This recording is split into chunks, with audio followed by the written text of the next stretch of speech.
এটা আমাদের রাজনৈতিক অঙ্গীকার।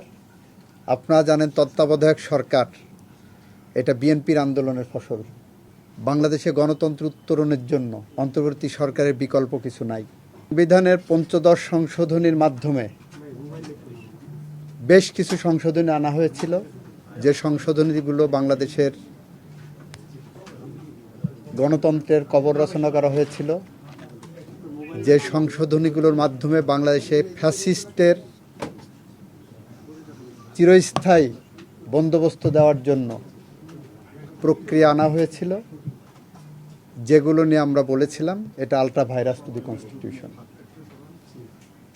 আমি অ্যাটর্নি জেনারেল থাকা অবস্থায় পাবলিক ইন্টারেস্ট লিটিগেশনে মিস্টার বদিউল আলম মজুমদার সহ যারা এই মামলা করেছিলেন এবং ইন্টারভেনার হিসেবে যারা ছিলেন অন্তর্বর্তীকালীন সরকারের পক্ষ থেকে, তখন আমাদের ইনস্ট্রাকশন ছিল যে এই সংশোধনীগুলো বাংলাদেশের মানুষের জীবনে বোঝা হয়ে আছে, গণতন্ত্রের পথে অন্তরায়।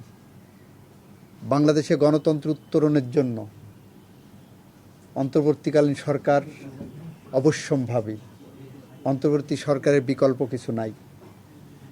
তখন আমরা সাবমিশন দিয়েছিলাম সেই লাইনেই। আমরা বলেছিলাম 7 ক 7 খ রাষ্ট্রদ্রোহিতা, এটা দিয়ে অ্যাবিউজ করা হবে, এটা ফ্যাসিজমকে চিরস্থায়ী বন্দোবস্তের একটা নীল নকশা। তো সেই জায়গাগুলো মহামান্য হাইকোর্ট বিভাগ বিবেচনায় নিয়ে কিছু বিষয় বলেছিলেন আলট্রা ভাইরাস দি কনস্টিটিউশন, বাতিল করে দিলেন সংশোধনীগুলো। কিছু বিষয় বললেন এটা পার্লামেন্ট সিদ্ধান্ত নেবে। আইনের জেনারেল ইন্টারপ্রিটেশন হলো পার্লামেন্ট এটা সিদ্ধান্ত নেবে, এটা বলার অবকাশ রাখে না, কারণ পার্লামেন্ট ইচ্ছা করলে এটা যে কোনো সময় বাতিল করতে পারেন। তো নেভারদিলেস তার বিরুদ্ধে যেগুলো বাতিল করেননি সেইগুলোর বিরুদ্ধে অ্যাপেলেট ডিভিশনে গেছে। তো অ্যাপেলেট ডিভিশন ওই একই কথা বলে দিয়েছেন যে এটা পার্লামেন্ট সিদ্ধান্ত নেবেন, আর হাইকোর্ট যেগুলো আপনার অবৈধ ডিক্লেয়ার করছে সেগুলো বহাল রেখেছে। সুতরাং হাইকোর্টের রায় বহাল আছে, আর বাকি যেগুলো আছে সেগুলো আমরা সংবিধান সংশোধনীর মাধ্যমে যা যা পদক্ষেপ নেওয়া দরকার আমরা পার্লামেন্টের সামনে প্লেস করব এবং সেই অনুসারে করব। এবং সেখানে আমাদের সংশোধনীগুলো আনতে আমাদের মুখ্য বিবেচ্য বিষয় থাকবে জুলাই চার্টার। জুলাই সনদকে সামনে রেখে আমরা এই সংশোধনীগুলোকে কিভাবে মানুষের কল্যাণে, যুগোপযোগী, দেশের জন্য, স্বাধীনতা সার্বভৌমত্বের জন্য, গণতন্ত্রের জন্য, আইনের শাসনের জন্য, মানবাধিকারের জন্য, ন্যায় বিচারের জন্য আনা সম্ভব হয়, সেটা আমরা পুঙ্খানুপুঙ্খভাবে বিবেচনা করে এবং পাবলিক কনসালটেশনের মধ্য দিয়েই আমরা সংসদে বিল আনব, এ আশ্বাস দিতে পারে। আর যেগুলো অবৈধ ডিক্লেয়ার হয়েছে এগুলো আমরা সংবিধানে সংশোধনী আনতে হবে।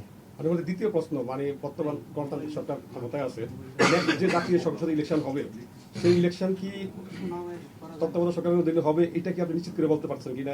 ইনশাআল্লাহ, ইনশাআল্লাহ, ইনশাআল্লাহ। এটা আমাদের রাজনৈতিক অঙ্গীকার। আপনারা জানেন তত্ত্বাবধায়ক সরকার এটা বিএনপির আন্দোলনের ফসল। কিভাবে 91 সালের যে নির্বাচন হলো সেটা বিএনপি বেগম খালেদা জিয়ার নেতৃত্বে যে সংগ্রাম হয়েছিল সেই সংগ্রামের ফসল ছিল অন্তর্বর্তীকালীন সরকার। সেই কনসেপ্ট থেকেই তত্ত্বাবধায়ক সরকার প্রক্রিয়ায় গেছি। 96 সালে বিএনপি পার্লামেন্টে ত্রয়োদশ সংশোধনীর বিল এনেছিলেন, এনে নির্দলীয় নিরপেক্ষ তত্ত্বাবধায়ক সরকারের সাংগঠনিক রূপরেখা তৈরি করে দিয়েছিলেন। এবং বিএনপি এটার জন্য বিগত 16-17 বছর ধরে সংগ্রাম করেছেন। বেগম খালেদা জিয়ার নেতৃত্বে দেশ বাঁচাও মানুষ বাঁচাও যে স্লোগান দিয়ে আমরা নিরন্তর সংগ্রামের পথে হেঁটেছিলাম, সেই পথে হাঁটার মুখ্য লক্ষ্য ছিল যে আমার ভোট আমি দেব, যাকে খুশি তাকে দেব। এবং সেই প্রক্রিয়ায় ফেরার জন্য তত্ত্বাবধায়ক সরকারের বিকল্প কোনো পথ ছিল না। আমরা সেই জায়গাটা রাজনৈতিকভাবে অঙ্গীকারবদ্ধ। সেই সময় তো আইনটা পাশ হয়েছিল তত্ত্বাবধায়ক সরকার হিসাবে, এখন এটা কি তত্ত্বাবধায়ক সরকার থাকবে না অন্তর্বর্তী সরকার? রায়ে যেভাবে আছে আমরা সেটাকে বিবেচনায় নিয়ে যেটা করলে ভালো হয় সেটাই করব এবং এটা পাবলিক কনসালটেশনও দেব। রেফারেন্ডাম এবং আপনারাও সেটার পার্ট হবেন। এই সংশোধনী স্ট্রাকচারটা কি হবে? আমরা রায়টা বিবেচনা করে আসুক সামনে, রায়টা দেখি, রায়ের আলোকে রায়ের সাথে যাতে সাংঘর্ষিক না হয় সেইটা বিবেচনা করে এই যে পাবলিক কনসালটেশনে দেব, সব শ্রেণীর মানুষের, সব মতের মানুষের, সব পথের মানুষের সাজেশন নেব। এই ক্ষেত্রে কি আপনার গণভোটের যে রায়টা আছে হয়েছে ওটা আমরা রায়টা পর্যালোচনা করে পদক্ষেপ নেব। প্রক্রিয়াটা কি মানে কতদিন লাগবে এই পুরো এটা পাওয়ার পর তারপরে? রায় পাওয়ার পরে আমাদের সংবিধান সংশোধন একটা কমিটি হবে, সেই কমিটির প্রক্রিয়ায় আইনি প্রক্রিয়া যেভাবে আসে সেভাবে আসবে। সময়টা কি আছে? এটা তো টাইম ফ্রেম বলা যায় না। সংবিধানের তত্ত্বাবধায়ক সরকার ব্যবস্থা পুনর্বহাল হবে। হবে ইনশাল্লাহ। এটা আমাদের রাজনৈতিক নির্বাচনী জাতীয় কমিটমেন্ট। তাহলে আমরা আগামী নির্বাচন তত্ত্বাবধায়ক সরকার বা অন্তর্বর্তী সরকার সেটা আমরা বলতে পারি। আমি সেটাই বলেছি, কিন্তু রায়ে বলা সেটা রায়ে বলা আছে। সংবিধানের সংশোধন কি আনবে? গণভোট এবং দুইটা বিষয় বলা হইতে যে তত্ত্বাবধায়ক সরকার ফিরতেছে এবং গণভোট আবার বিষয়টা এখানে কি দুইটা বিষয় বলেনি, আপনারা রায়টা নিজেরা পড়েননি। রায়টা পড়েছেন? আপনি যে আমাকে প্রশ্নটা করছেন, আপনি কি রায়টা পড়েছেন? হচ্ছে যে দুইটা বিষয় বলেনি বলা রায়ে, 54টা বিষয়ের বিষয়েই রায়ে বলা হয়েছে। হ্যাঁ 54টা বিষয় 54টা বিষয়, আপনি দুইটা বিষয়কে প্রশ্ন করছেন, আমি উত্তর দিয়েছি। 54টা বিষয়কেই সেখানে নারী আমরা আসন অ্যাড্রেস আছে, করব। নারী আসন আছে, আমরা 54টা বিষয়কেই অ্যাড্রেস করব এবং জুলাই সনদ আমাদের সেই অ্যাড্রেসিংয়ের ক্ষেত্রে জুলাই সনদ আমাদের সামনে থাকবে। এর থেকে আর স্পষ্টভাবে আর কি বলতে পারি বলেন? রায়ে সরকারের খুশি অখুশির তো জায়গা নাই এখানে। এখানে জনগণ খুশি কিনা সরকার সেটা দেখবে, জন আকাঙ্ক্ষা পূরণ হয়েছে কিনা।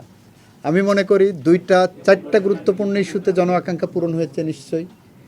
আর অন্য ইস্যুগুলো যেহেতু পার্লামেন্টের সাথে আমি মনে করি রাইটলি বলেছেন, পার্লামেন্ট ইজ দ্য অথরিটি। যে পার্লামেন্ট একটা আইন প্রণয়ন করতে পারে সেই পার্লামেন্ট সেই একই আইন বাতিল করতে পারে। It is as simple as it is. আমার যদি একটা জায়গা কাউকে নিয়োগ দেওয়ার ক্ষমতা থাকে, আমার সেই নিয়োগটা বাতিল করারও ক্ষমতা থাকবে, সেটা জেনারেল ক্লজেস অ্যাক্টে। কারণ parliament is sovereign here, parliament স্বাধীন। সাংবিধানিকভাবে পার্লামেন্টকে যে ক্ষমতা দেওয়া হয়েছে সেই ক্ষমতা অনুসারে যে পার্লামেন্ট ওই আইন পাশ করেছে সেই পার্লামেন্ট ওই আইন বাতিল করতে পারবেন। সেটা আমরা হাইকোর্টের রায় অনুসারে, এখানে অস্পষ্টতার কিছু নয়, হাইকোর্টের রায় অনুসারে যখন আমরা সংশোধনীগুলো আনবো, হাইকোর্টের রায় আমার সামনে থাকবে।